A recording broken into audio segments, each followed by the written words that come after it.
হত্যার দায়ে স্বামীর যাবজ্জীবন কারাদণ্ড দিল বিচারক। ঘটনা কৈলাসহরের। এ ব্যাপারে পাবলিক প্রসিকিউটর তথা সরকারি আইনজীবী সুনির্মল দেব জানান যে কৈলাসহরের ইরানি থানার অন্তর্ভুক্ত খাওড়াবিল গ্রাম পঞ্চায়েতের বাসিন্দা ৩৫ বছরের রমিজ আলী ২০১৯ সালের মে মাসে কৈলাসহরের ধলিয়াকান্দি গ্রামে নেশারুন বিবির মেয়ে ২৭ বছরের রোশনা বেগমকে বিয়ে করেছিলেন।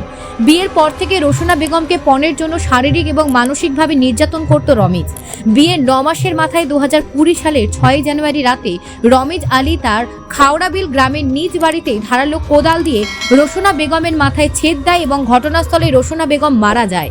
পরের দিন রমিজ আলী তার স্ত্রী রোশনা বেগমের মা নেশারুন বিবিকে খবর দেয় এবং খবর পেয়ে নেশারুন বিবি রমিজ আলীর বাড়িতে গিয়ে দেখে ঘরের ভেতরে মাটিতে রক্তাক্ত অবস্থায় রোশনা বেগমের মৃতদেহ পড়ে রয়েছে।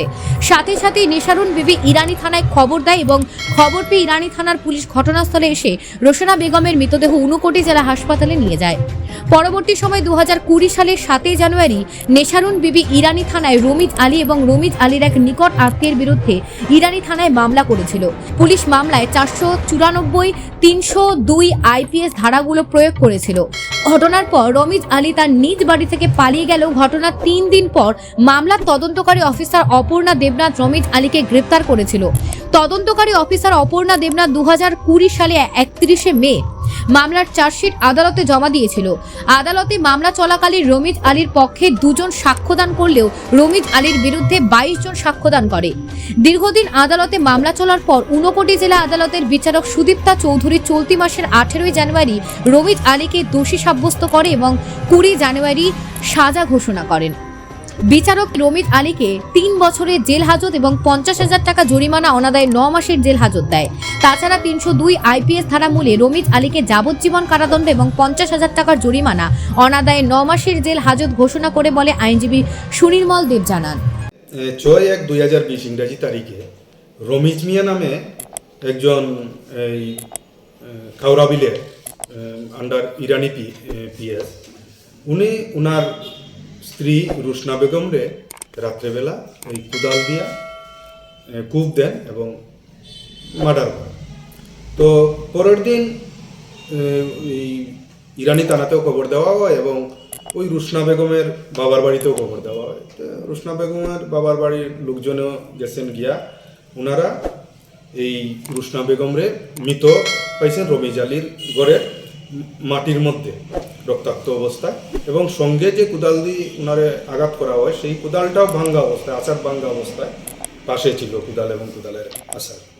তো পুলিশ ওই ৭ তারিখেই একটা মামলা নেয় ৭ জানুয়ারি ২০২০ ইংরাজি তারিখে, যেটা ওই রোশনা বেগমের মা নেশারুন বিবি একটা অভিযোগ দায়ের করেন ইরানি থানা। এই মোতাবেক মামলাটার নাম্বার হইতেছে ইরানি পিএস কেস নাম্বার 1/2020।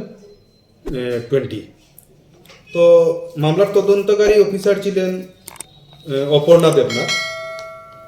উনি গত ৩১/৫/২০২০ ইংরাজি তারিখে সেই রমিজ মিয়ার বিরুদ্ধে আন্ডার সেকশন 498A এবং 302 অফ আইপিসি মোতাবেক চার্জশিট দাখিল করেন। পরবর্তী সময়ে এই দুইটাই সেকশনেই চার্জ গঠন হয়।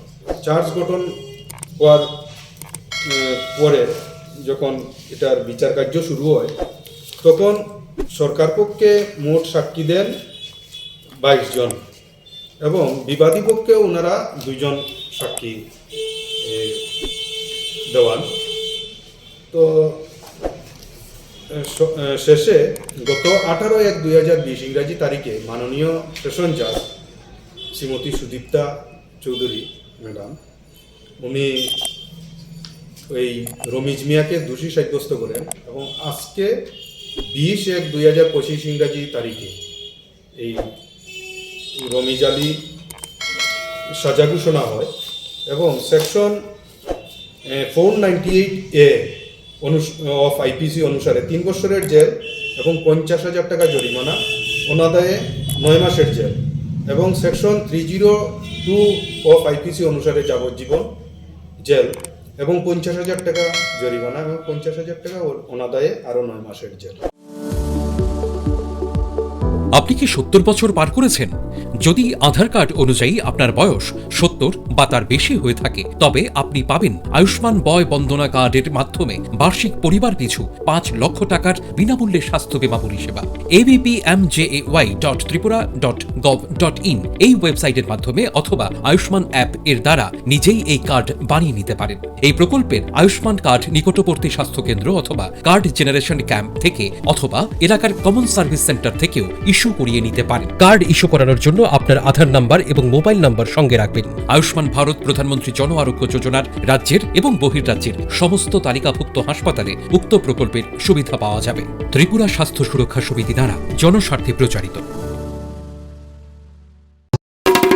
প্রাণ বাঁচে তো লাখ পাবে, বুদ্ধিমান সে ফিরে আসবে, ফিরে আসবে, ফিরে আসবে। আরে কি বলতে চাইছো? তুফান আসার আগে ল্যান্ডফোনে বৈদ্যুতিক সরঞ্জামের চার্জারের ব্যবহার করবে না। সব বৈদ্যুতিক সরঞ্জামগুলির আনপ্লাগ করে দেবে। জানালা ও দরজা থেকে দূরে থাকবে। প্লাম্বিং আর মোটর পাইপকে ছুবে না।